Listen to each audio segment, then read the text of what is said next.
What you see is just illusions. What you see is just illusions. Take a look around you. What you see is just illusions. Everything goes in circles, but there's no revolutions. They create the problems, then they offer the solutions. We're nothing but going to them. They treat us like subhumans. Take a look around you. What you see is just illusions. Everything goes in circles, but there's no revolutions. They create the problems, then they offer the solutions. We're nothing but going to them. They treat us like subhumans. Repeat after me. I am not free. They're lying to you. They're lying to me. What are they hiding? I'm dying to see. Why is it God that they're trying to be? The acquisition of wealth and power is what they know. They've always been among us. They own us. They run the show. When it comes to making a difference, we ain't moving. Freedom is a fallacy, you're just a free-range human. From the crib to the grave, you live as a slave, and that's just a matter of fact. If you want to see change, forget all the games, we're gonna just have to attack. This is our world and we're snatching it back. If you don't want it, move off to the side. Not for the cowardly, not for the weak. Only the strong come along for the ride. Won't be so simple, I'm not gonna lie. But that doesn't mean that I'm not gonna try. With everything that they're doing to all of us, maybe tomorrow we're all gonna die. Either way, they kill us slowly, dumb us down and make us dopey. Everything you see is fake and all the news you get is phony. It's time we show the people how the elite are so deceitful. It's time we rise up high up enough to expose this evil. Take a look around you, what you see is just illusions. Everything goes in circles, but there's no revolutions. They create the problems, then they offer the solutions. We're nothing but going to them. They treat us like subhumans. Take a look around you. What you see is just illusions. Everything goes in circles, but there's no revolutions. They create the problems, then they offer the solutions. We're nothing but going to them. They treat us like subhumans. What you see is just illusions. What you see is just illusions. What you see is just illusions. What you see is just illusions. OUTV Truth Division, the one and only. They hate the fact that I'm nosy, but I say fuck it, blow me. I'm a researcher, a real truth seeker. This is my classroom, fool. I'm a school teacher, prepared to be blown away. Everything you know gets thrown away. Take your mind to a whole nother level, put the pedal to the metal with no delay. How much worse must it get before we do something about it? For we are many, they are few, man, we got them surrounded. It's time we think outside the cage where our brains have been placed. The true history of the world has been changed and erased. It's 1984, these things are so Orwellian. Big brother, motherfucker, super totalitarian. Your thoughts being suggested, your speech being suppressed, always being corrected, freedom being oppressed, always under surveillance, in a state of unrest. And if you protest it, they put your ass under arrest. Take a look around you, what you see is just illusions. Everything goes in circles, but there's no revolutions. They create the problems, then they offer the solutions. We're nothing but going to them. They treat us like subhumans. Take a look around you. What you see is just illusions. Everything goes in circles, but there's no revolutions. They create the problems, then they offer the solutions. We're nothing but going to them. They treat us like subhumans. What you see is just illusions. What you see is just illusions. What you see is just illusions. What you see is just illusions.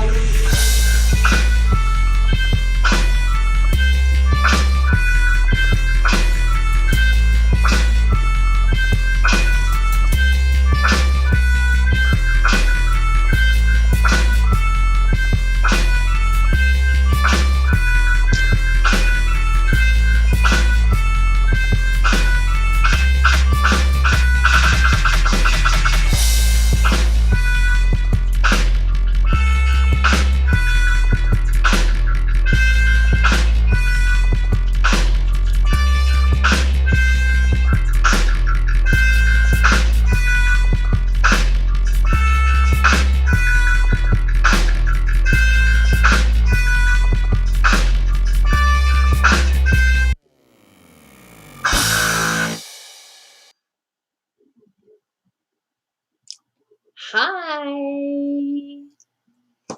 What's happening? Wait, starting out good already. What's happening, everybody? So that was Illusions by ODD TV.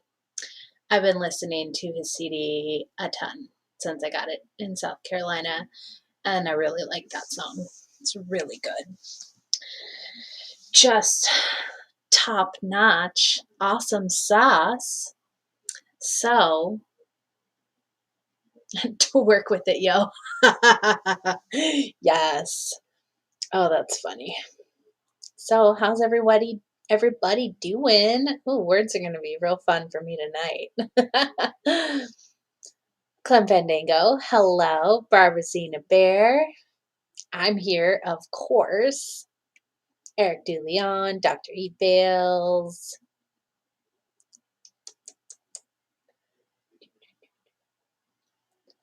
Triple Eight Industries 0466640015. Pear-shaped Earth, you know it. You know it, man. That Flat Fellow, what's happening?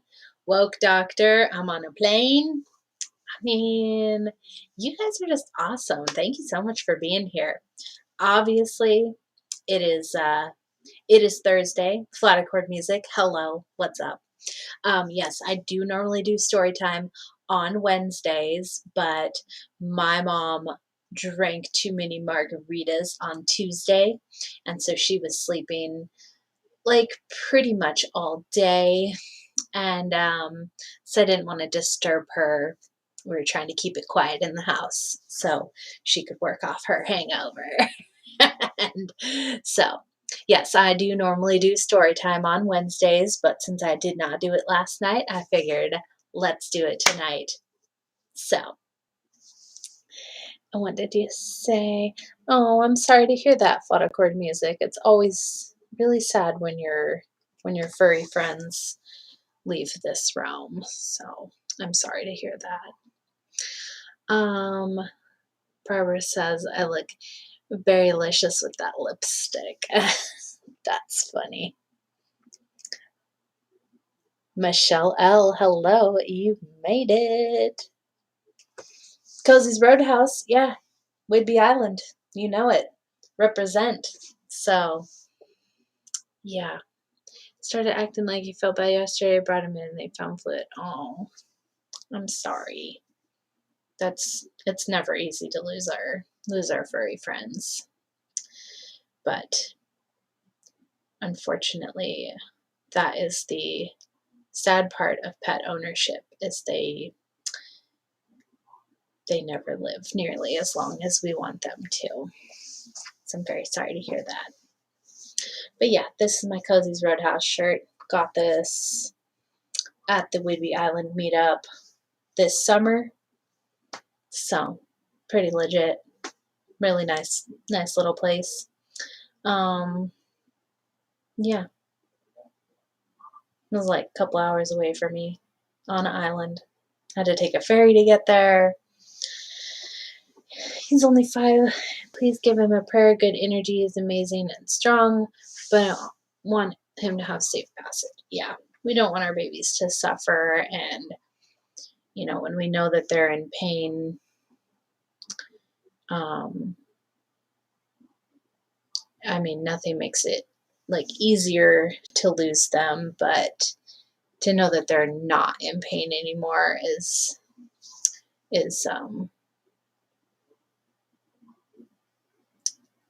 yeah, it doesn't make it easier, but just, yeah, we don't want our friends to be in pain, but yeah, I'm very sorry about your pupper. Going to Florida for New Year's Eve, man, I wish. I so wish. I would love to go to Flat Atlantic. I think that would be just so much fun. I don't ever get enough tribe time, but I will not be making it. I will be having a meetup next month, and if I can just remember to actually call the restaurant tomorrow just to double check that they're not masked Nazis, then yes, I have found a place. So, we need a caravan. Yes, indeed. We also need a flat earth town because I'm sick of this. There's so many zombies around.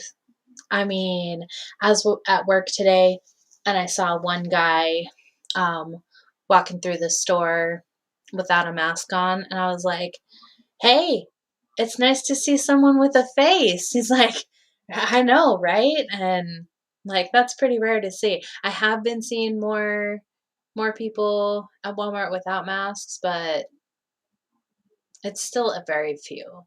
Like, not nearly enough. Like, come on, people. We're coming up on 2 years in March since the lockdown started, so, like, if you're still afraid, just die, because like, you're just causing traffic at this point. We don't need you. So, yeah. Drive to Florida, you're gonna spend $800 in gas. That's exactly it. Exactly it.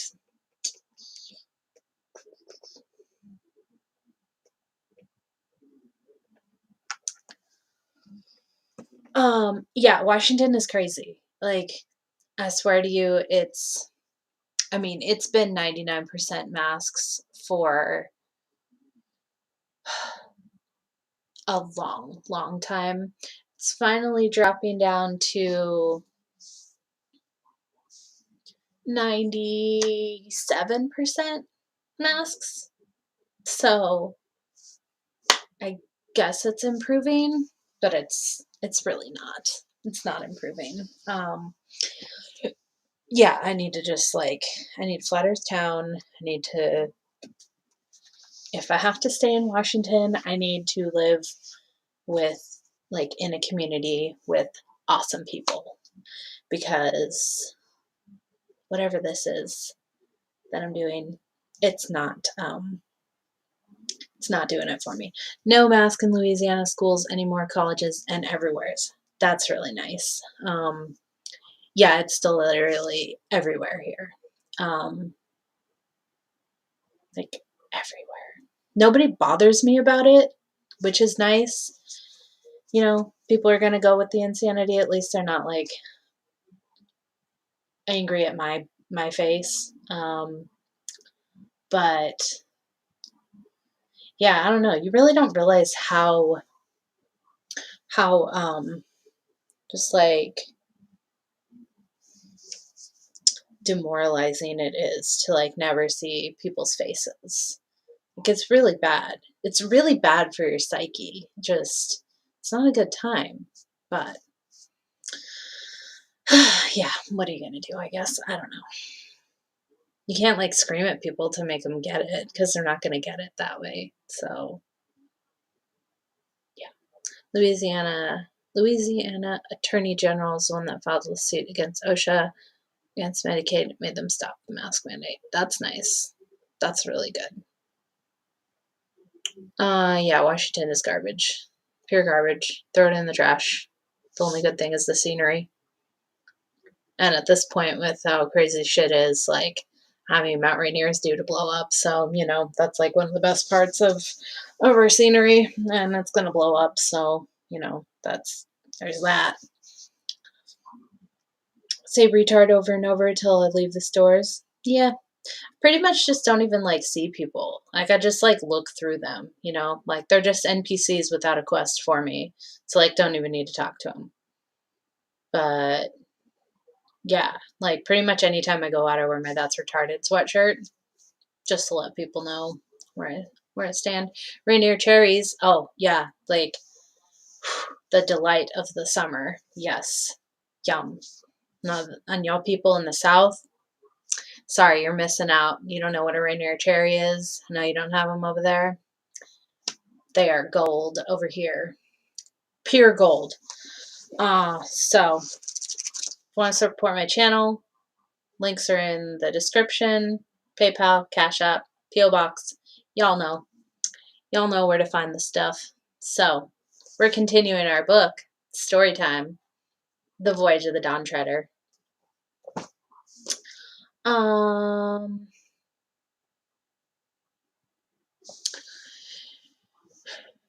Mandate was supposed to end November 5th. Corrupt health department waited till the end of the workday on the 4th day to do second vote. Voted unanimous to extend it. Sounds exactly like what they would do. The mandate in Washington is set to end never, basically. Like it's there indefinitely. It doesn't have an end date, like at all. And yeah, it's literally there indefinitely at this point. And I mean, I'm over it. That's for sure. So, yeah. We got blackberries that grow in our backyards. That is way better. Oh, I got those too. Yeah. I walk right out over there, whatever, wherever I like live by a lake. And so like over by the lake, there's like a huge chunk of blackberries. And then like down that way on the other side of the lake. Yeah, I get a lot. I made some really awesome jam this year. It was amazing.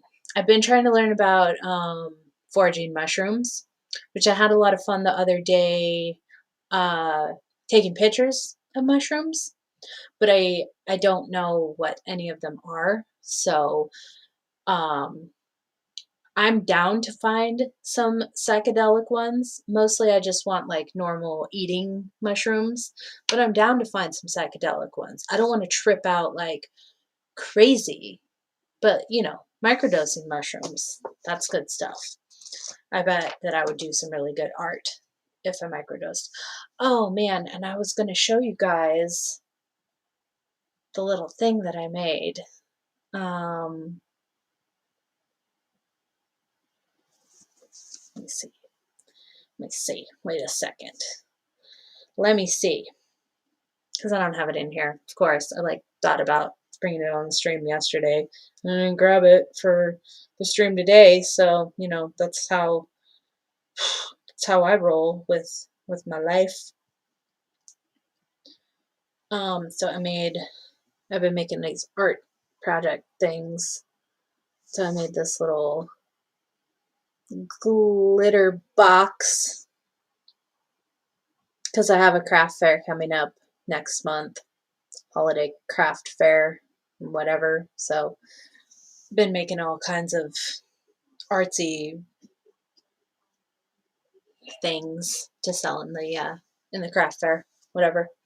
Yeah. But yeah, I would love to microdose mushrooms. I've taken mushrooms before, had some good trips, had some bad trips. But yeah, I definitely am not opposed to microdosing. Because yeah, like I said, I think that would make my art making quite fun. But yeah, I found some really cool mushrooms. But again, I don't know anything about them, so not trying to just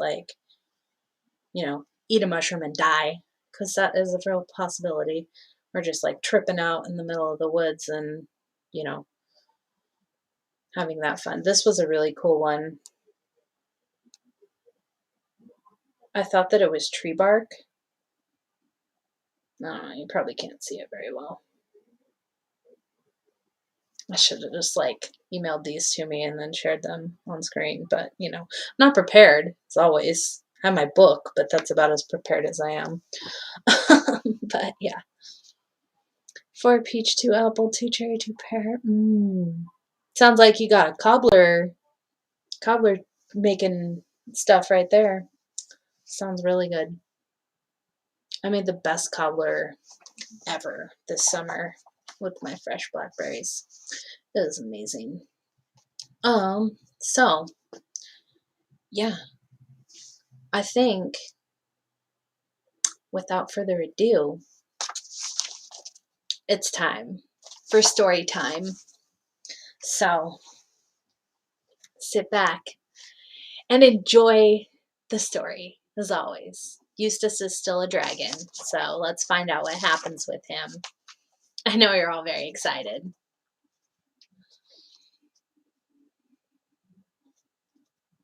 Stu, your cat probably wants out of there. He wants you and him to just go and then not be there. Because California, I'm pretty sure, is just as much hell as Washington. So, yeah. Yeah. Flat Earth Town. Saying. That's what we need, man. Anyway. Chapter 7. Okay. How the adventure ended. Look at what? Said Edmund. Look at the device on the gold, said Caspian. A little hammer with a diamond above it, like a star, said Drinian. Why, I've seen that before. Seen it, said Caspian. Why, of course you have. It's the sign of a great Narnian house. This is the Lord Octessian's arm ring. Villain, said Reepicheep to the dragon, have you devoured a Narnian lord? But the dragon shook his head violently. Or perhaps, said Lucy, this is the Lord Octessian, turned into a dragon, under an enchantment, you know. It needn't be either, said Edmund. All dragons collect gold, but I think it's a safe guess that Octessian got no further than this island. Are you Lord Octessian? Said Lucy to the dragon, and then when it sadly shook its head, are you someone enchanted? Someone human, I mean. It nodded violently, and then someone said, people disputed afterward whether Lucy or Edmund said it first, you're not Eustace by any chance? And Eustace nodded his terrible dragon head and thumped his tail in the sea, and everyone skipped back. Some of the sailors with exclamations. I don't know why. I can't read. Some of the sailors with exclamations I will not put down in writing, to avoid the enormous and boiling tears which flowed from his eyes. Lucy tried hard to console him, and even screwed up her courage to kiss the scaly face, and nearly everyone said, hard luck, and several assured Eustace that they would all stand by him, and many said there was sure to be some way of disenchanting him, and they'd have him as right as rain in a day or two.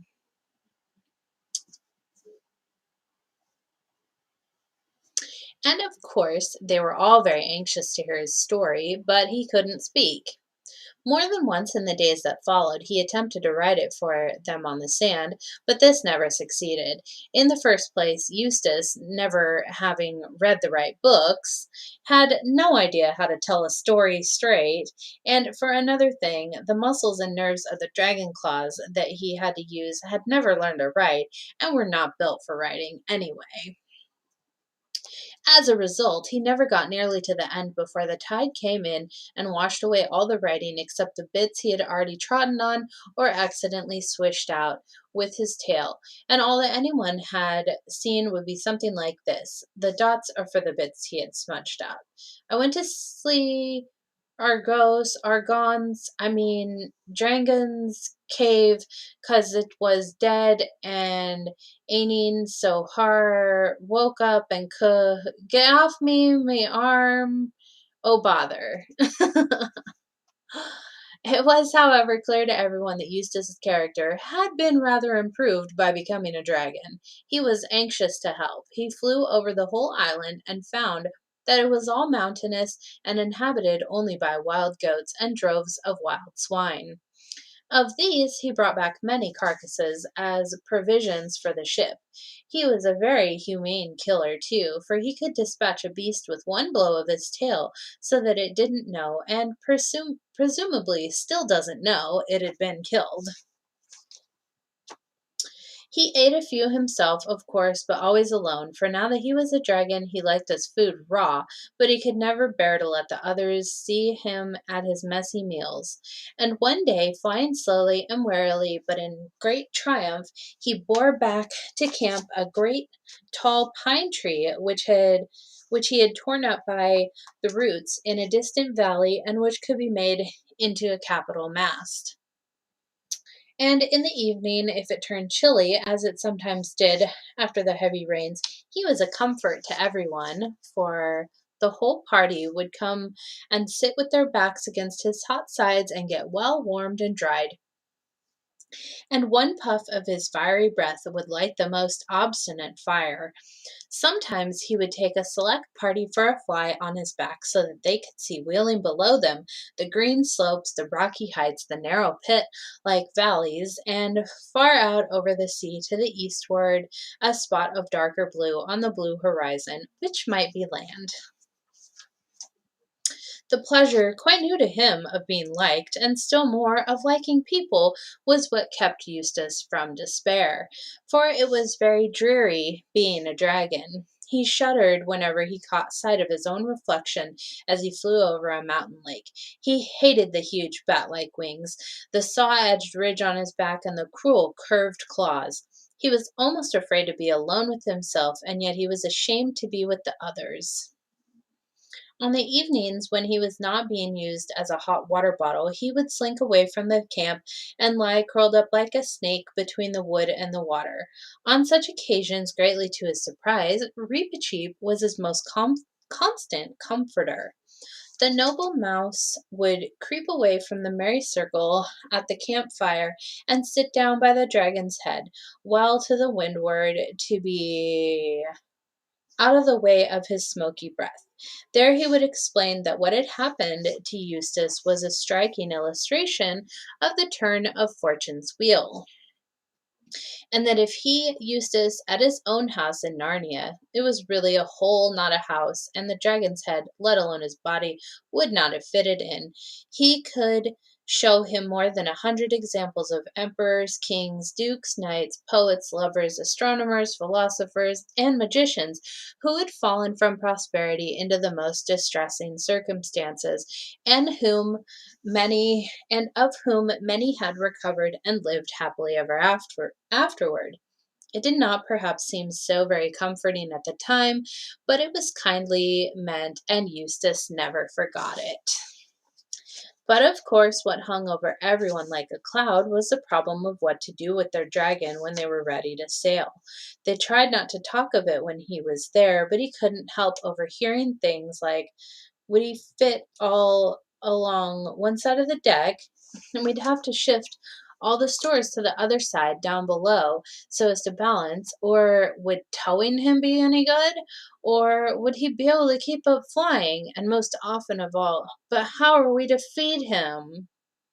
And poor Eustace realized more and more that since the first day he came on board he had been an unmitigated nuisance, and that he was now a greater nuisance still. And this ate into his mind just as that bracelet ate into his foreleg.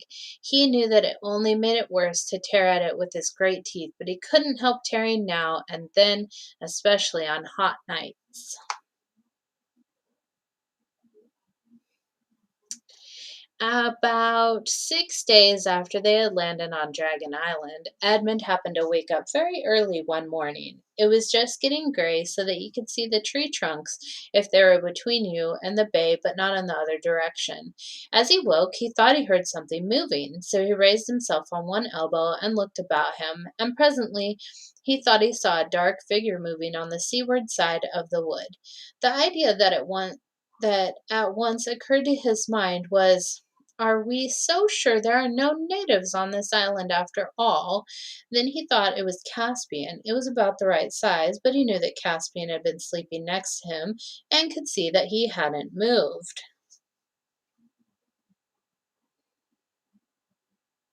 Edmund made sure that his sword was in its place and then rose to investigate. He came down softly to the edge of the wood, and the dark figure was still there. He saw now that it was too small for Caspian and too big for Lucy. It did not run away. Edmund drew his sword and was about to challenge the stranger when the stranger said in a low voice, "Is that you, Edmund?" "Yes, who are you?" said he. "Do you know me?" said the other. "It's me, Eustace." "By Jove," said Edmund, "so it is, my dear chap." "Hush," said Eustace, and lurched as if he were going to fall. "Hello," said Edmund, steadying him. "What's up? Are you ill?"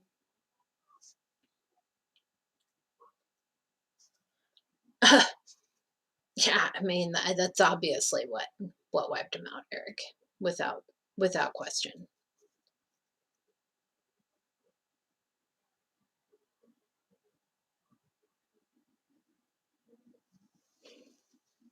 These companies are crazy. Like, I can't believe that they're requiring all this nonsense. I mean, obviously you can fight it, but some stuff is just like, is it even worth fighting it? Really, just it's like, let them all be insane on their own. I have a friend who's like really worried about her job right now. I told her to email Rose 777, because she can help her. But yeah, again, some things just, it's like, it's not even really worth fighting. Eustace was silent for so long that Edmund thought he was fainting, but at last he said, "It's been ghastly, you don't know, but it's all right now. Could we go and talk somewhere? I just don't want to meet the others just yet." "Yes, rather anywhere you like," said Edmund. "We can go and sit on the rocks over there. I say, I am glad to see you, looking yourself again. You must have had a pretty beastly time." They went to the rocks and sat down, looking out across the bay while the sky got paler and paler and the stars disappeared, except for one very bright one low down and near the horizon. "I won't tell you how I became a dragon till I can tell the others and get it all over," said Eustace. "By the way, I didn't even know it was a dragon till I heard you all using the word when I turned up here the other morning. I want to tell you how I stopped being one." "Fire ahead," said Edmund. Let's how many mandates have stopped.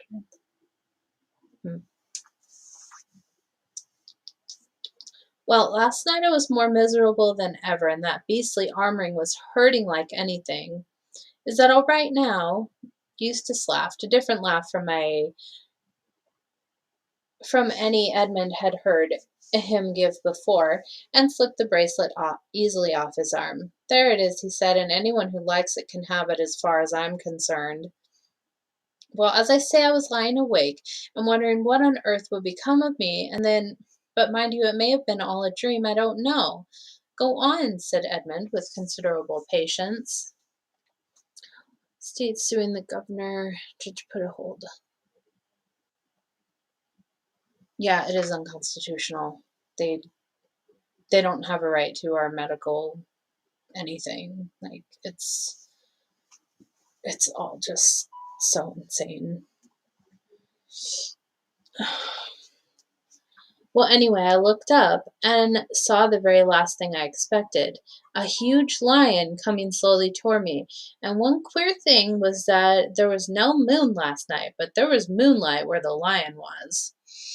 So it came nearer and nearer. I was terribly afraid of it. You may think that being a dragon, I could have knocked any lion out easily enough, but it wasn't that kind of fear. I wasn't afraid of it eating me. I was just afraid of it, if you can understand. Well, it came close up to me and looked straight into my eyes, and I shut my eyes tight, but that wasn't any good because it told me to follow it. "You mean it spoke?" "I don't know. Now that you mention it, I don't think it did, but it told me all the same, and I knew I'd have to do what it told me. So I got up and followed, and it led me a long way into the mountains. There was always this moonlight over and round the lion wherever he went. So at last we came to the top of a mountain I'd never seen before, and on the top of this mountain there was a garden, trees and fruit and everything. In the middle of it there was a well. I knew it was a well because you could see the water bubbling up from the bottom of it, but it was a lot bigger than most wells, like a very big round bath with marble steps going down into it. The water was as clear as anything, and I thought if I could get in there and bathe, it would ease the pain in my leg. But the lion told me I must undress first. Mind you, I don't know if he said any words out loud or not.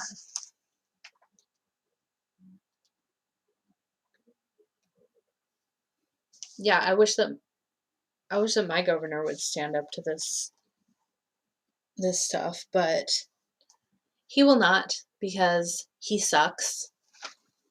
He's literally awful. I was just going to say that I couldn't undress because I hadn't any clothes on when I suddenly thought that dragons are snaky sort of things and snakes can cast their skins. "Oh, of course," thought I, "that's what the lion means." So I started scratching myself, and my scales began coming off all over the place. And then I scratched a little deeper, and instead of just scales coming off here and there, my whole skin started peeling off beautifully, like it does after an illness, or as if I was a banana. In a minute or two, I just stepped out of it. I could see it lying there beside me, looking rather nasty. It was a most lovely feeling, so I started to go down into the well for my bath. But just as I was going to put my feet into the water, I looked down and saw that they were all hard and rough and wrinkled and scaly, just as they had been before. Oh, that's all right, said I. It only means that I had another smaller suit on underneath the first one, and I'll have to get out of it too. So I scratched and tore again, and this underskin peeled off beautifully, and out I stepped and left it lying beside the other one, and went down to the well for my bath. Well, exactly the same thing happened again, and I thought to myself, oh dear, however many skins have I got to take off? For I was longing to bathe my leg. So I scratched away for the third time, got off a third skin, just like the other two, and stepped out of it. But as soon as I looked at myself in the water, I knew it had been no good. Then the lion said, but I don't know if it spoke, you will have to let me undress you. I was afraid of his claws, I can tell you, but I was pretty nearly desperate now. So I just lay flat down on my back and let him do it. The very first tear he made was so deep that I thought it had gone right into my heart. And when he began pulling the skin off, it hurt worse than anything I've ever felt.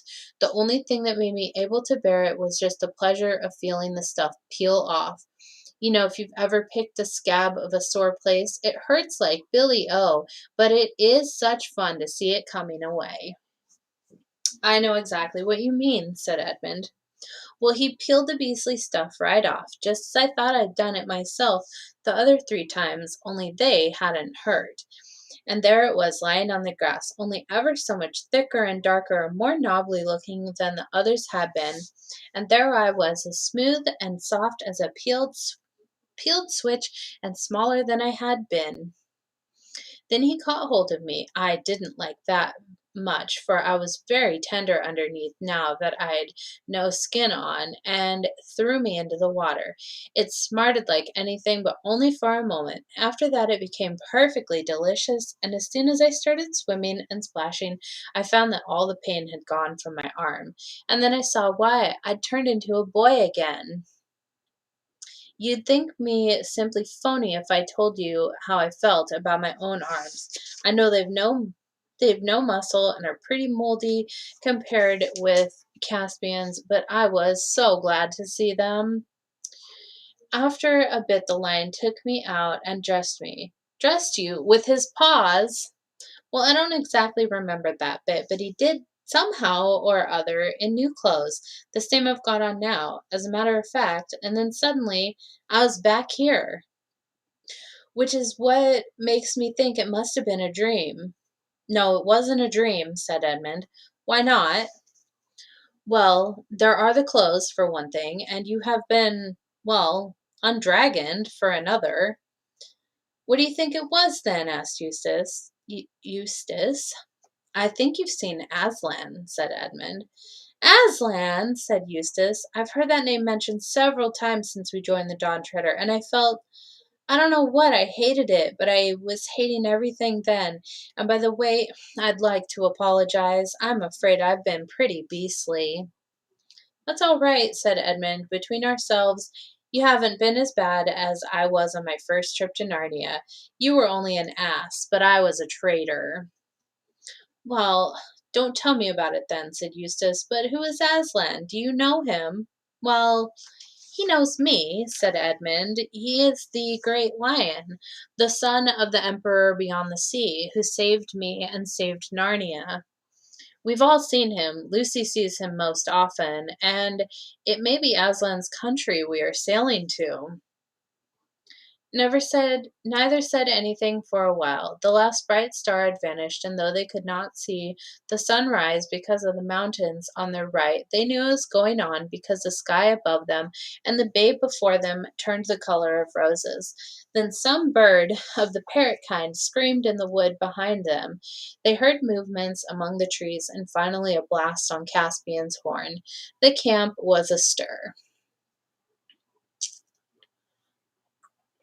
Great was the rejoicing when Edmund and the restored Eustace walked into the breakfast circle around the campfire. And now, of course, everyone heard the earlier part of his story. People wondered whether the other dragon had killed the Lord Octessian several years ago, or whether Octessian himself had been the old dragon. The jewels with which Eustace had crammed in his pockets in the cave had disappeared along with the clothes he had then been wearing, but no one, least of all Eustace himself, felt any desire to go back to that valley for more treasure. In a few days now, the Dawn Treader, remasted, repainted, and well stored, was ready to sail. Before they embarked, Caspian caused to be cut on a smooth cliff facing the bay the words Dragon Island, discovered by Caspian the 10th, king of Narnia, etc., in the 4th year of his reign. Here, as we suppose, the Lord Octessian had his death. It would be nice, and fairly nearly true, to say that from that time forth Eustace was a different boy. To be strictly accurate, he began to be a different boy. He had relapses. There were still many days when he could be very tiresome, but most of those I shall not notice. The cure had begun. The Lord Octessian's arm ring had a curious fate. Eustace did not want it and offered it to Caspian. Caspian offered it to Lucy. She did not care about having it. Very well, then, catch as catch can, said Caspian, and flung it up in the air. This was when they were all standing looking at the inscription. Up went the ring, flashing in the sunlight, and caught and hung as neatly as a well-thrown quoit on a little projection on the rock. No one could climb up to get it from below, and no one could climb down to get it from above. And there, for all I know, it is hanging still and may hang till that world ends.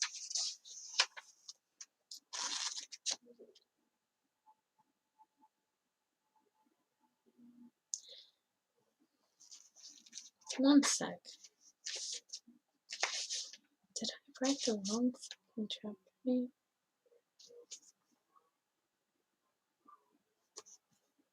Huh, that's weird. I thought for some reason that I wrote the wrong chapter name on the title, but no, I apparently just don't remember. Anyway, Chapter 8, Two Narrow Escapes. Everyone was cheerful as the Dawn Treader sailed from Dragon Island. They had fair winds as soon as they were out of the bay and came early next morning to the unknown land, which some of them had seen when flying over the mountains, while Eustace was still a dragon. It was a low, green island inhabited by nothing but rabbits and a few goats, but from the ruins of stone huts and from blackened places where fires had been, they judged that it had been peopled not long before. There were also some bones and broken weapons. Pirates' work, said Caspian. Or the dragons, said Edmund. The only other thing they found here was a little skin boat, or coracle, on the sands. It was made of hide stretched over a wicker framework. It was a tiny boat, barely 4 feet long, and the paddle which still lay in it was in proportion. They thought that either it had been made for a child, or else that the people of that country had been dwarfs.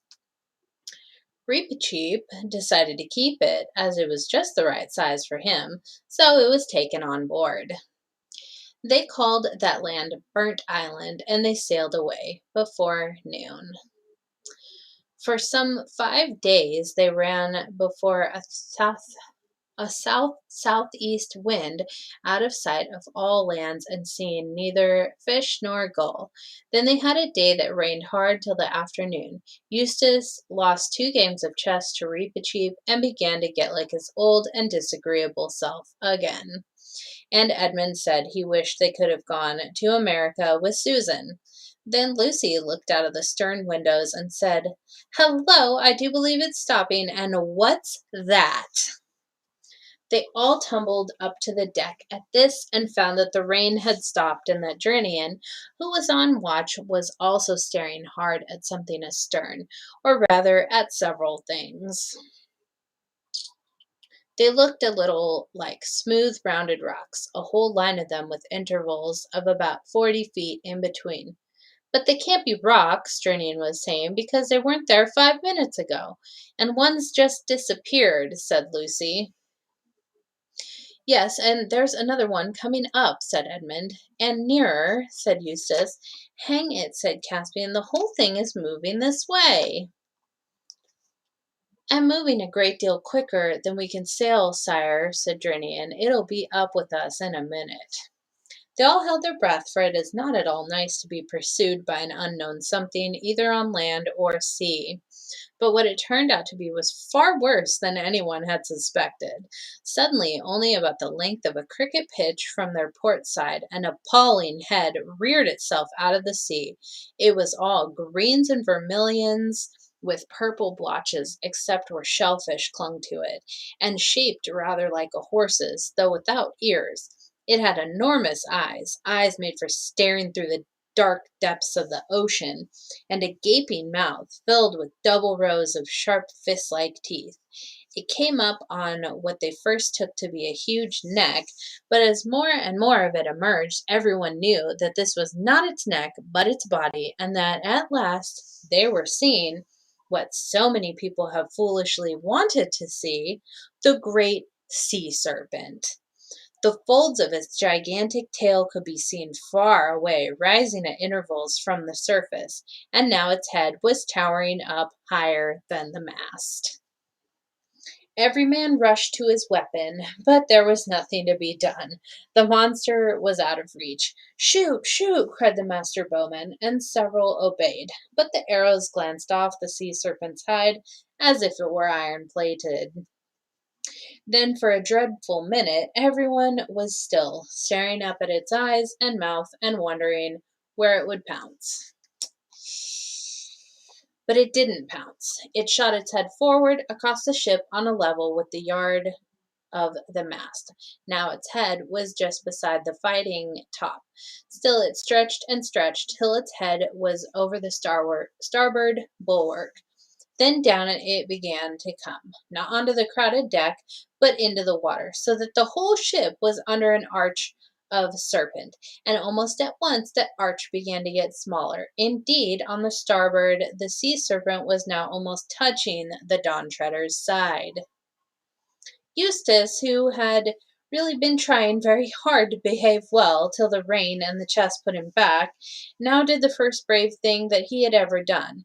He was wearing a sword that Caspian had lent him.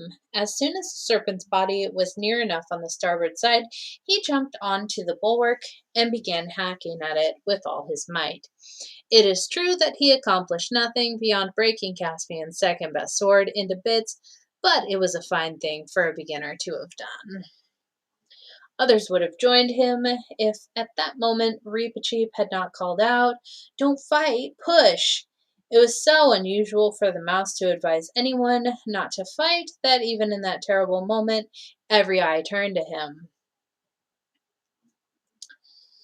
And when he jumped up onto the bulwark forward of the snake and set his little furry back against its huge, scaly, slimy back, and began pushing as hard as he could, quite a number of people saw what he meant and rushed to both sides of the ship to do the same.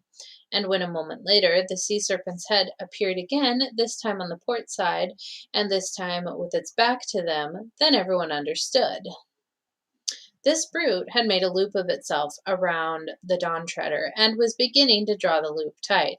When it got quite tight, snap, there would be floating matchwood where the ship had been, and it could pick them out of the water one by one. Their only chance was to push the loop backward till it slid over the stern, or else to put the same thing another way, to push the ship forward out of the loop. Reepicheep alone had, of course, no more chance of doing this than of lifting up a cathedral, but he thought I was gonna sneeze. Oh man. But he had nearly killed himself with trying before others shoved him aside. Very soon the whole ship's company, except Lucy and the mouse, which was fainting, was in two long lines along the two bulwarks, each man's chest to the back of the man in front, so that the weight of the whole line was in the last man, pushing for their lives. For a few sickening seconds, which seemed like hours, Nothing happened. Nothing appeared to happen. Joints cracked, sweat dropped, breath came in grunts and gasps. Then they felt that the ship was moving. They saw that the snake loop was farther from the mast than it had been, but they also saw that it was smaller, and now the real danger was at hand. Could they get it over the deck, or was it already too tight? Yes, it would just fit. It was resting on the deck rails. A dozen or more sprang up on the deck. This was far better. The sea serpent's body was so low now that they could make a line across the deck and push side by side. Hope rose high till everyone remembered the high carved stern, the dragon tail of the Dawn Treader. It would be quite impossible to get the brute over that. Yeah, I think everyone did fall asleep. I mean, just so relaxing when I read to y'all that I'm just like drifting off into dreamland. An axe, cried Caspian hoarsely, and still shove. Lucy, who knew where everything was, heard him and where she was standing on the main deck, staring up at the deck. In a few seconds, she had been below, got the axe, and was rushing up to the ladder to the upper deck. But just as she reached the top, there came a great crashing noise, like a tree coming down, and the ship rocked and darted forward. For at that moment, whether because the sea serpent was being pushed so hard or because it foolishly decided to draw the noose tight, the whole of the carved stern broke off and the ship was free. The others were too exhausted to see what Lucy saw. There, a few yards behind them, the loop of sea serpent's body got rapidly smaller and disappeared into a splash.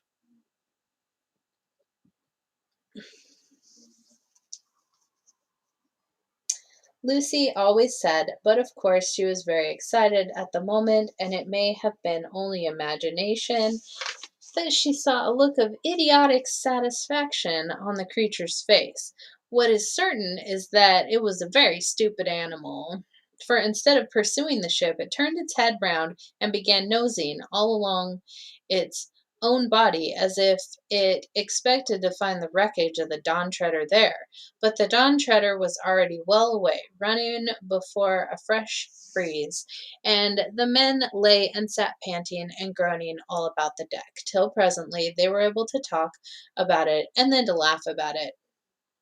And when some rum had been served out, they even raised a cheer, and everyone praised the valor of Eustace, though it hadn't done any good, and of Reepicheep. Yeah, real cosmology is awesome. I got to stay with Barbara and Real this summer. It was awesome. It was really great. After this, they sailed for 3 days more and saw nothing but sea and sky. On the 4th day, the wind changed to the north and the seas began to rise. By the afternoon, it had nearly become a gale, but at the same time, they sighted land on their port bow.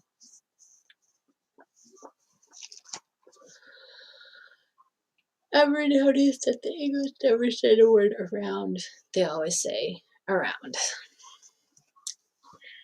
I mean, that is the same word, unless they say it with an accent that I do not have.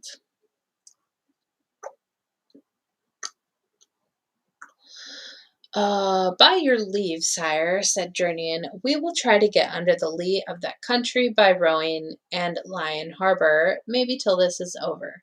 Caspian agreed. The English don't say around, they say round. Okay, that makes more sense.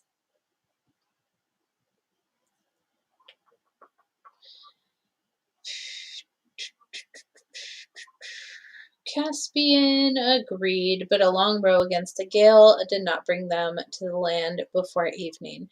By the last light of that day, they steered into a natural harbor and anchored, and no one went ashore that night. In the morning, they found themselves in the green bay of a rugged, lonely-looking country which sloped up to a rocky summit. From the windy north beyond that summit, clouds came streaming rapidly. They lowered the boat and loaded her with any of the water casks, which were now empty. "Which stream shall we water at, Drinian?" said Caspian, as he took his seat in the stern sheets of the boat. There seemed to be two coming down into the bay. "It makes little odds, sire," said Drinian, "but I think it's a shorter pull to that on the starboard, the eastern one." "Here comes the rain," said Lucy. "I should think it does," said Edmund, for it was already pelting hard. "I say, let's go to the other stream. There are trees there, and we'll have some shelter." "Yes, let's," said Eustace. "No point in getting wetter than we need."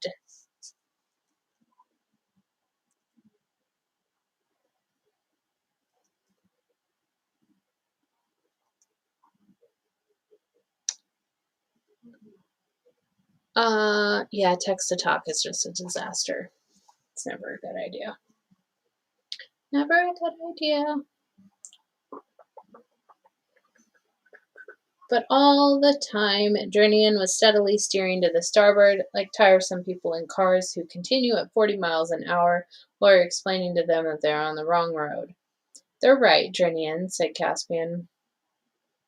"Why don't you bring her head round and make for the western stream?" "As your Majesty pleases," said Drinian a little shortly. He had had an anxious day with the weather yesterday, and he didn't like advice from landsmen, but he altered course, and it turned out afterward that it was a good thing that he did.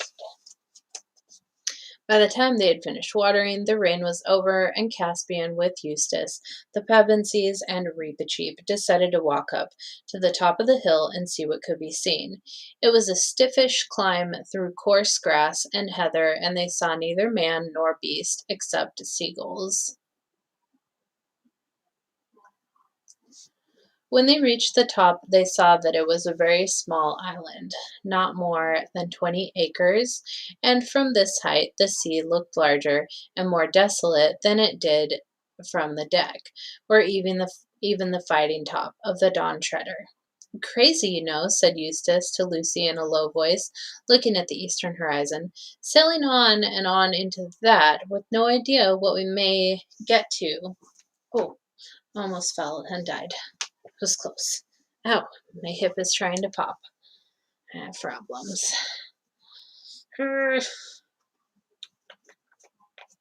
But he only said it out of habit, not really nastily, as he would have done at one time.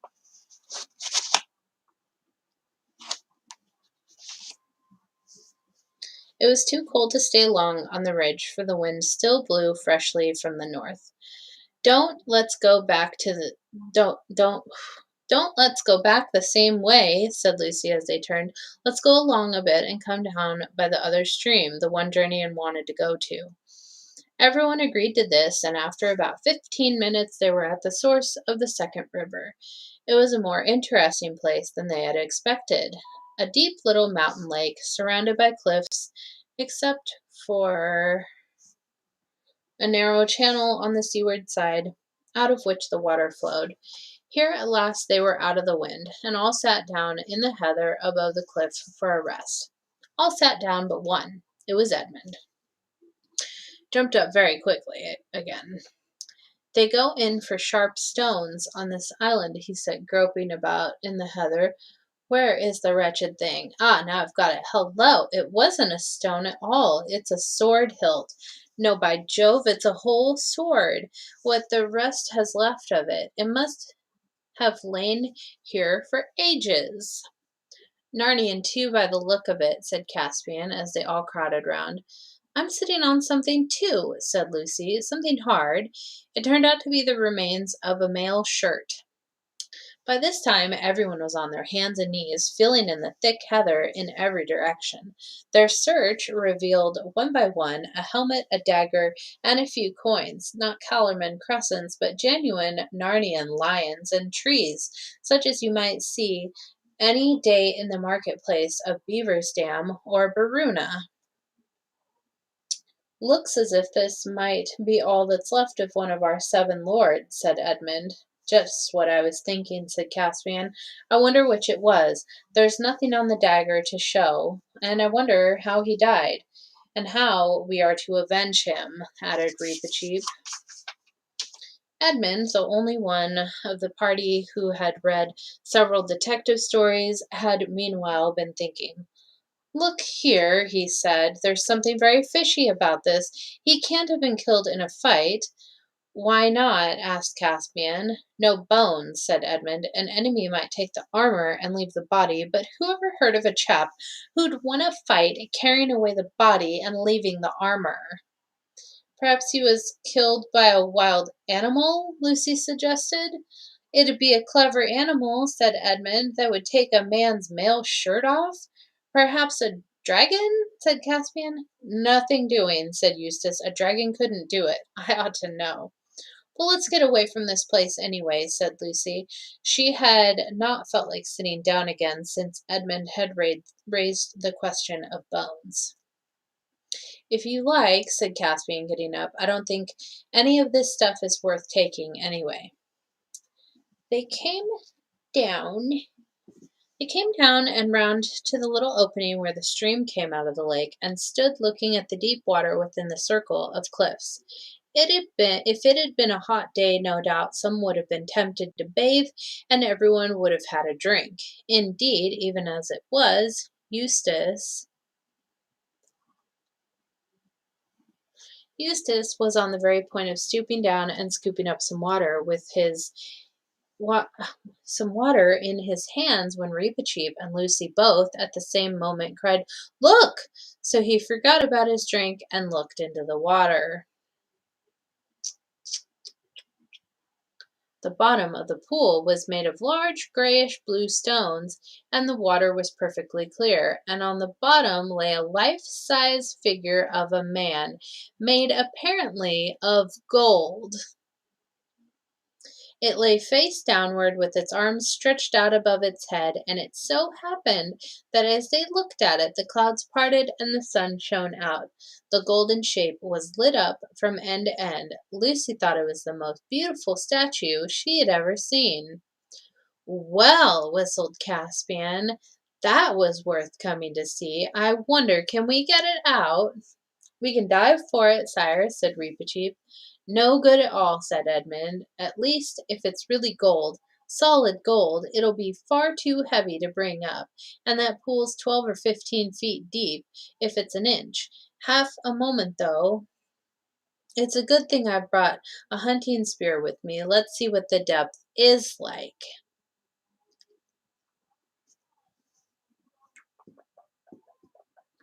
Hold on to my hand, Caspian, while I lean out over the water a bit. Caspian took his hand, and Edmund, leaning forward, began to lower his spear into the water. Before it was halfway in, Lucy said, I don't believe the statue is gold at all. It's only the light. Your spear looks just the same color. What's wrong? Asked several voices at once.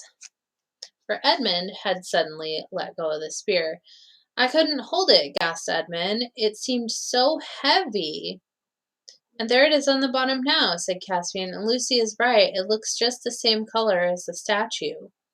But Edmund, who appeared to be having some trouble with his boots, at least he was bending down and looking at them, straightened himself all at once and shouted out in a sharp voice which people hardly ever disobey. Oh my gosh, my nose itches so bad. It's terrible.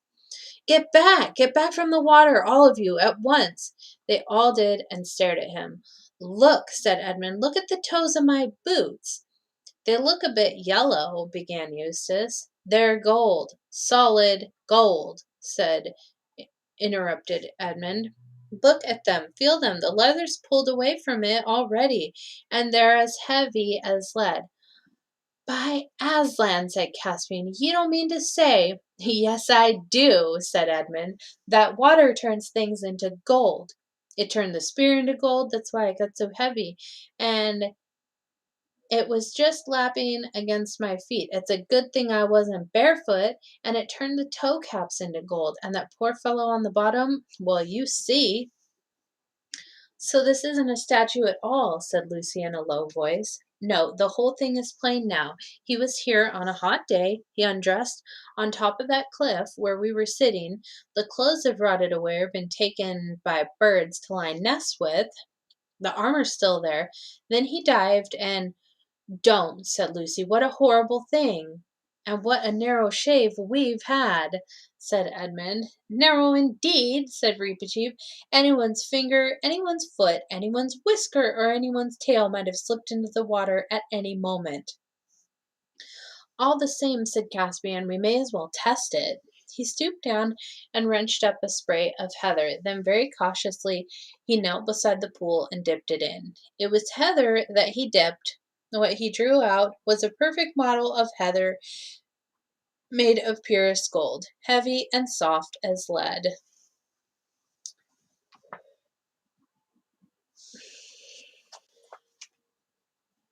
The king who owned this island, said Caspian slowly, and his face flushed as he spoke, would soon be the richest of all kings of the world.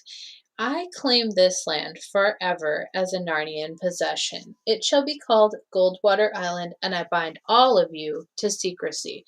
No one must know of this. Not ever, Drinian, on pain of death, do you hear? Who are you talking to? Said Edmund. I'm no subject of yours. If anything, it's the other way around. I am one of the 4 ancient sovereigns of Narnia, and you are under allegiance to the High King, my brother. So it has come to that, King Edmund. Has it? Said Caspian, laying his hand on his sword hilt. Oh, stop it, both of you, said Lucy. That's the worst of doing anything with boys. You're all such swaggering, bullying idiots. Ooh! Her voice died away in a gasp, and everyone else saw what she had seen. Across the gray hillside above them, gray for the heather was not yet in bloom, without noise and without looking at them, and shining as if he were in bright sunlight, though the sun had in fact gone in, passed with slow pace the hugest lion that human eyes have ever seen. In describing the scene, Lucy said afterward, he was the size of an elephant, though at another time she only said the size of a cart horse. But it was not the size that mattered. Nobody dared to ask what it was. They knew it was Aslan. And nobody ever saw how or where he went. They looked at one another like people waking from sleep. What were we talking about? Said Caspian. Have I been making rather an ass of myself? Sire, said Reepicheep, this is a place with a curse on it. Let's get back on board at once. And if I might have the honor of naming this island, I should call it Deathwater. That strikes me as a very good name, Reep, said Caspian, though now that I come to think of it, I don't know why, but the weather seems to be settling, and I dare say Drinian would like to be off. What a lot we shall have to tell him. But in fact, they had not much to tell, for the memory of the last hour had all become confused. Their Majesties all seemed a bit bewitched when they came aboard, said Drinian to Rince, some hours later, when the Dawn Treader was once more under sail and Deathwater Island already below the horizon. Something happened to them in that place. The only thing I could get clear was that they think they found the body of one of the lords we're looking for. You don't say so, Captain, answered Rince. Well, that's 3, only 4 more. At this rate, we might be home soon after the new year. And a good thing, too. My baccy's running a bit low. Good night, sir.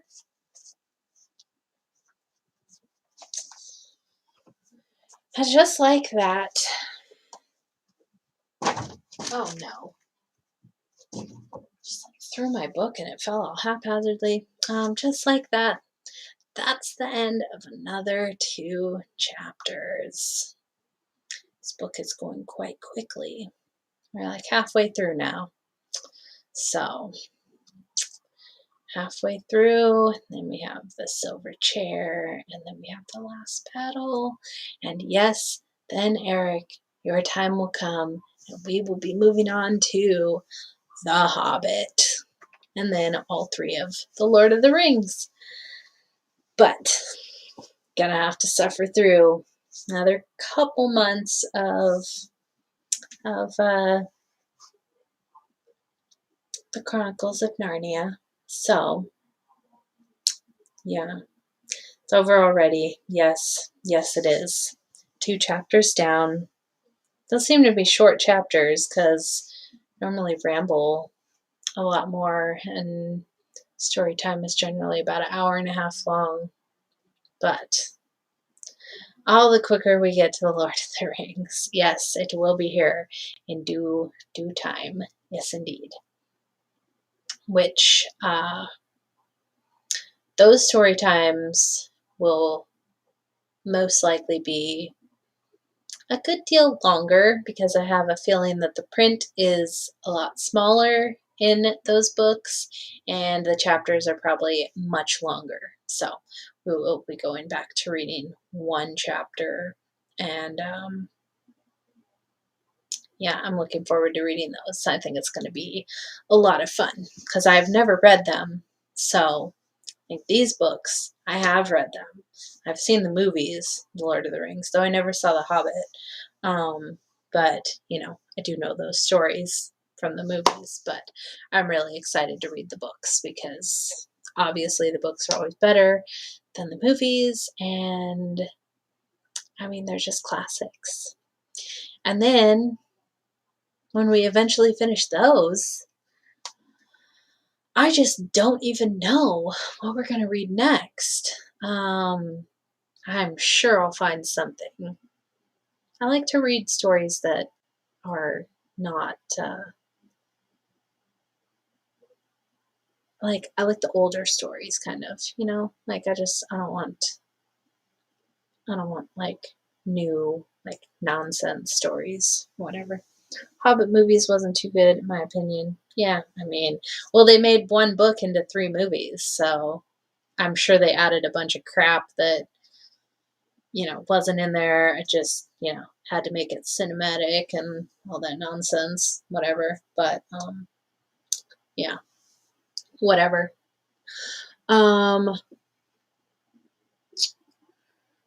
Just trying to think. So I want to add in another stream during the week, maybe on Monday nights, maybe on Thursday. Any suggestions that I could email, old stuff too? Cool.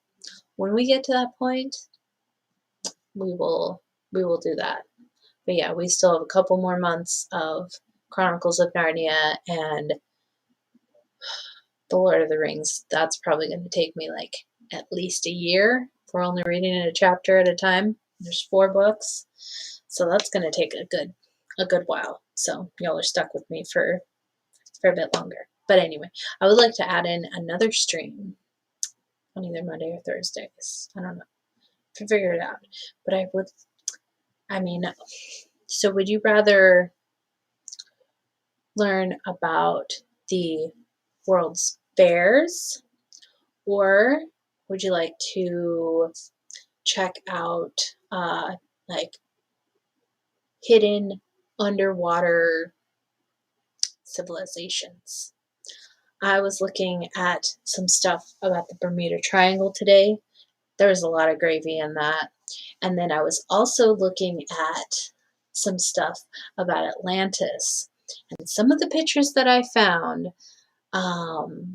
there's this one place, it wasn't Atlantis, but it was like off the coast of Japan or something. And these pictures were awesome. It reminded me of a lot of the structures that people look at with like the mud flood stuff. Like they had like these giant pillars.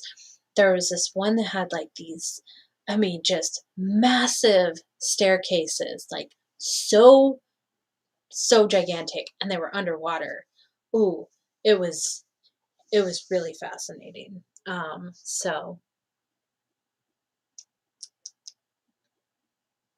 uh So, yeah, those are the 2 things that I was thinking about.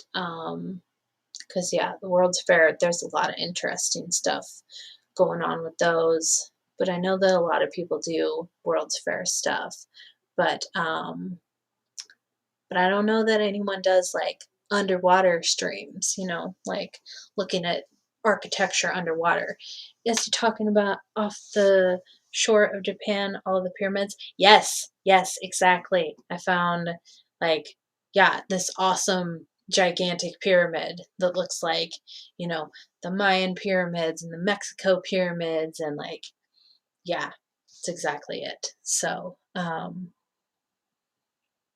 yeah, I'll have to, I don't know. I've never done a stream like that, so I might just like gather a bunch of pictures. We can look at them together and just kind of like see where see where the stream goes. I don't know. I'll have to kind of figure it out. But there is some serious gravy in the underwater stuff, and so yeah, I'll have to think of that and make something happen. Um, Thank you for being here, Core Music, and I'm sorry about your pupper, but I'm glad that we made you feel a little bit better at least. So, um, trying to think if there's anything else going on. And I get to go to a Bears Giving next week. Like a big potluck. Bunch of bears are getting together. We're gonna eat food, and I'm gonna sell some art, crap, meet some new people. Yeah, gonna be fun. Really excited. Should be a lot of bears there, so super excited for that. And then like the week after that, then I have my art craft fair thing here in my community, so that's gonna be fun. But yeah, I've just been making a ton of like necklace charms, and then that little box that I made. I did some wood burning today in a little tray. That was really fun. Gather all the evidence, papers on it. You can read them out loud. Stop and discuss them. Kind of what Jason and Wayne does on Secrets of Saturn. Nice. Awesome. Yeah, Jason's streams are freaking awesome. Stuff he finds is great. Yeah, he's really smart. I love that. Finds all kinds of good stuff. But yeah, that sounds like a lot of fun. So yeah, I'll have to do that. I'll just like pick one, underwater thing or whatever. Gather a bunch of stuff about that, and then we can talk about it. I'll show some pictures, and we can just have some fun exploring the ocean. So, yeah, I would really like to become like a certified diver and go diving and check out shipwrecks. I think that would be freaking awesome. But they only let like very select few scientists go and dive down in the Bermuda Triangle, which I thought it was interesting that it's like they make it seem like, oh, nobody wants to go there. You can't go there. There's nothing there. Like your boat's gonna get lost. Your plane's gonna get taken down. Like you're going to die there. But then, you find like pictures of like divers who've gone down there and like apparently had no problem. But then other ones stayed. Like weird shit has happened down there. I just think there's. I mean, if I'm being honest, like I think that rockets are being launched into the Bermuda Triangle. It's like, why else would they be like, oh, you're not supposed to go there? Like, no, don't go there at all. And I mean, the rockets launch off the coast and then they go in a curve. So I think the rockets are going in the Bermuda Triangle, to be really honest. We know they ain't going to space, so like, why not? Dump it in the place that we tell you not to go. Same with like Antarctica. Like, oh, you can go and look at the penguins down here, but if you venture off onto your own, you will be shot on sight. And yeah, and like you can't take a boat down there, not allowed. And yeah, can't take fuel below the 60th parallel. And they say it's to preserve the penguins in the landscape or whatever. And it's like, really? I don't think so. It's a joke. And yeah, pretty crazy. So, any place that they're like, hey, you should really not go here, like it's really awful, really terrible, you'll 100% die. I am definitely like, so what's going on there? Because they don't misdirect us from places that aren't really interesting, So it's like they don't want us to see something. Yeah, exactly. Exactly. It's always look over there, look over there, look over there. Don't look right here. No, no. We don't want you looking right there. You can do something on Antarctica. I mean, I could. I definitely could. I thought about actually doing a stream on Admiral Byrd's missions and Captain Cook, or Captain, was it Cook? Yeah, Cook, who sailed around Antarctica and clocked like 60,000 miles sailing around it. Yeah, that's not just a tiny little island out there in the middle of the Antarctic Ocean. No, no, no, no. But yeah, I thought about doing a stream about Admiral Byrd's missions because I know that like he's he's well talked about in our community, but not too many people like really have like an in-depth Globebusters, you made it. What's up? Um, but yeah, not too many people have like gone like really in depth into what Admiral Byrd was doing, what he found, and I mean, I'm sure there's so many people out there who make videos that's like can't even keep up with how many awesome things there are. But yeah, those are a couple things that I want to do. So Admiral Byrd, Bermuda Triangle, underwater civilizations, and World's Fair. So got a lot of shit to stream about, apparently. Just got to gather the information and present a presentation for y'all. So, well, Bob, I'm sorry that you joined right as we're like about to get out of here. But I mean, if you want to listen to the story, you can also always, loop it back to the beginning and listen. And I did go through all my playlists, and now all the stories, it says which book they are. So if you're just starting listening to story time, you can find book one and so on, and listen to the entire playlist of all the books, the Chronicles of Narnia. And yeah, it's really exciting. So yeah, Kimmy and Bob are legends. I got to stay with them in South Carolina, and I had such a good time. Quite an honor to stay with Globebusters and sweet, sweet Cammy.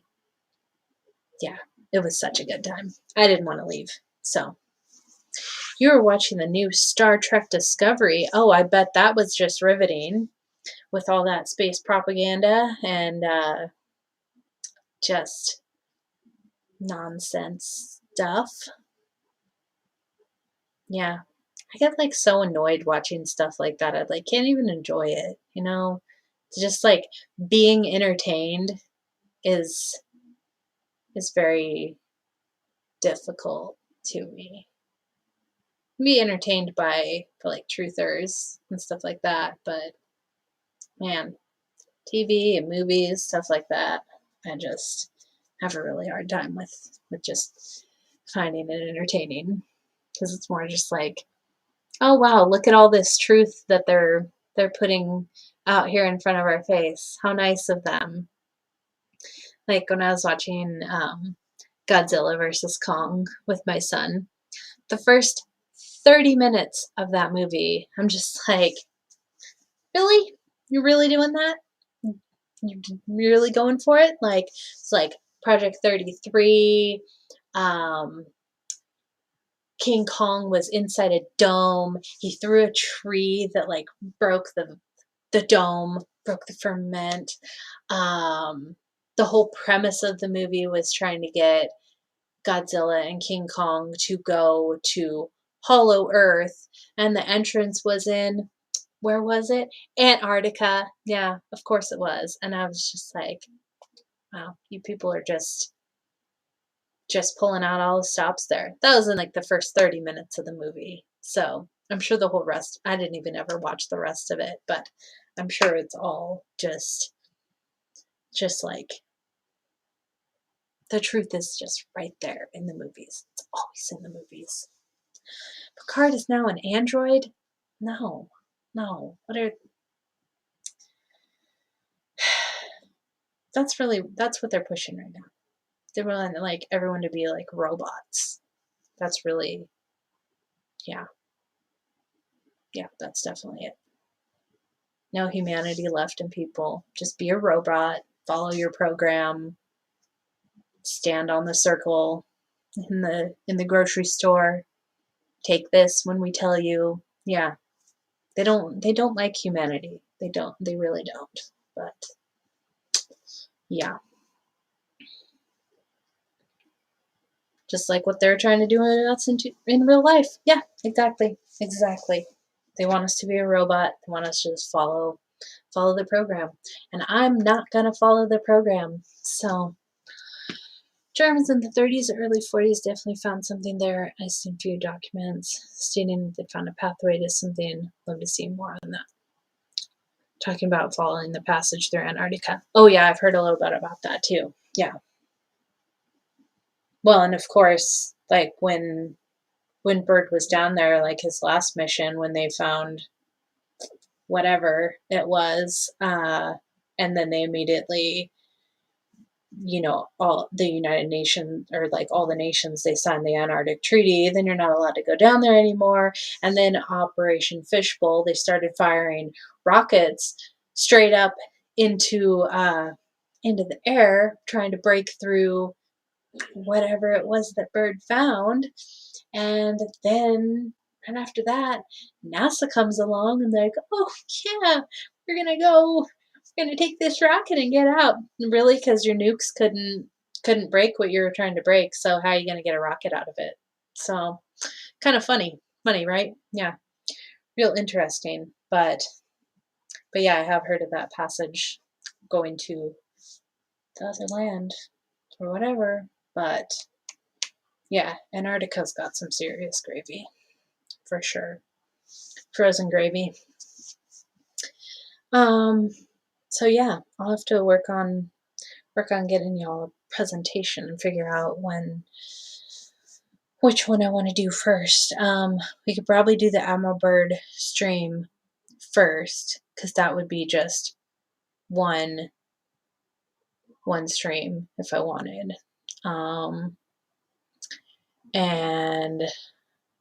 But then like the World's Fair, that could be a lot of streams, because each World's Fair that went on, that could be its own stream. And then the underwater things, I would probably just like pick a place and do that as a stream. I don't know. I'm sure I can figure it out, but I definitely will work on that. So I'll just have to figure out which one I want to do first. But it's going to be a lot of fun. Got some serious weather there also. Yeah. Yeah, I mean, going to Antarctica just doesn't even appeal, because I think of like, okay, so even if you could take fuel and supplies and all that stuff down there, I mean, I feel like if you get far enough away from our sun, you're just going to be in darkness, and it's going to be really cold and snowy. And I mean, you could travel till the end of your life and be going in the completely wrong direction. And then Like, if your compass doesn't work down there, how are you going to find your way back? I don't know. If I was going to go someplace, I'd rather go to the North Pole. I think there's a lot more interesting stuff going on in the north. So yeah. But yeah, I wouldn't really have a desire to go to Antarctica. Not much. Like, I don't really want to see the penguins. I don't really want to get shot. Not on my list of to-do things. And I am just not a fan of the cold. I'm a very frost-tender flower. So yeah, just being in endless darkness and cold really doesn't appeal. Just sounds awful. So yeah. But I can stay warm in my house and we can learn more about Antarctica. We can do that. So that sounds appealing. But yeah, let me give y'all some shout outs and then we can get out of here. So, managed to stay at 604 subscribers for a few days now. It's really shocking because I was hovering at 595 for forever. And it just wouldn't go above that. Wouldn't do anything. But now I'm at a solid 604 and looks like it's staying there. So go back up to 605 when Michelle L gets resubscribed, but then drop back down to 604 when he gets unsubscribed. That happens literally every week. But anyway,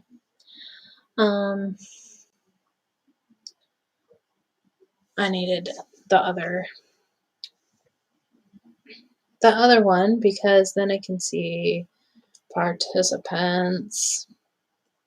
You can only scroll up so far on your phone, and it doesn't let you look at participants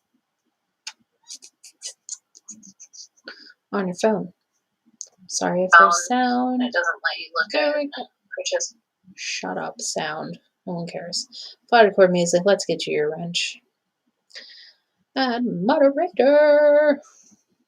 I bet you Glowbusters doesn't have a wrench either. Better get that fixed. Oh, no, he does. Okay, of course. Okay, so, hello. Sue Finale, team leader, legend, awesome lady. Flat accord music, prayers for your pupper, Barbara Zena Bear, 888 Industries 640015. Definitely a robot. Confirmed. Eric DeLeon. Glowbusters. Zulu 1 didn't show up tonight. Guess he hates me. Who knows? He's probably sleeping. Let's see. Scrolling up. Check participants. Let's see. Okay. Well, I said all of you people. I know that Clem Fandango was here. A few other people were here. What was it? Woke Doctor. Yeah, there was a good handful of people here. So, yeah. I thank you all for being here. If you want to donate to my channel, it's in the description box. He adores you, Stab and Mark's wonderful. Yeah, of course. I love Zuluan. He's great. He's awesome. I just like to give him shit because that's what I do. So, yeah. And now we've made it to an hour and a half, just like I said. See, story time is always an hour and a half. Dr. E. Vales, he was here as well. He was indeed. See, you people get it. That's why I keep you around. Keep my memory good. And Michelle L. was here. He's gone, apparently. Or he's just lurking. You never know. It's all good. But, anyway, if you want to donate to my channel, it's in the description box. P.O. Box. Cash App. PayPal. Whatever you like. If you don't like, it doesn't matter. Hit the thumbs up. And, people send people stuff on PayPal, do you have to tell them or do they get a notification? I get notified. Yep. It emails me, little notification pops up. Okay, do you want to accept this money? Like, obviously I do. Yes, I do. But yeah, I thank you all for being here. We will be back next Wednesday. Not Thursday. It will be Wednesday. Back to Wednesdays. Story time at 8 p.m. with Dottie. If you would please click in the description and follow me on Twitch and on YouTube and on DLive, I would appreciate that. So, yeah, Twitch is Dottie's World, DLive is Retarded Bear, YouTube is Dottie's World. I would appreciate the follow. And I will see y'all on the flat side. So, much love, guys and gals. Thanks for being here.